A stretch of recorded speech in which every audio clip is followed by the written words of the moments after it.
Hi, my name's Aaron Bewley. I'm the owner of Birch House and this is my Wellis tub. On handover days, we change the water completely so that every guest has a fresh tub when they arrive.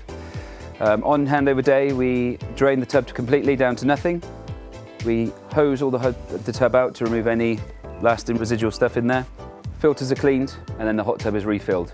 It takes approximately 15 minutes to empty the tub and then approximately about 4 hours to refill. We then refill it via just cold water straight from our outside tap.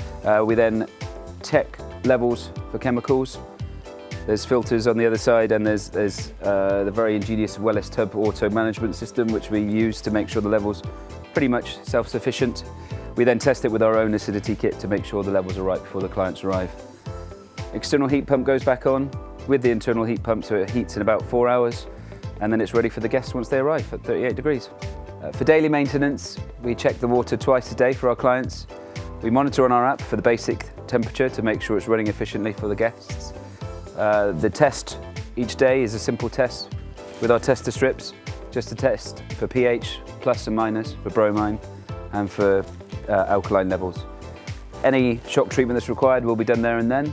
Equally, any foam, we have foam away to fix it in no time for our clients, so it's always running as efficiently as possible. All recordings are taken and documented for 5 years just for reference sake.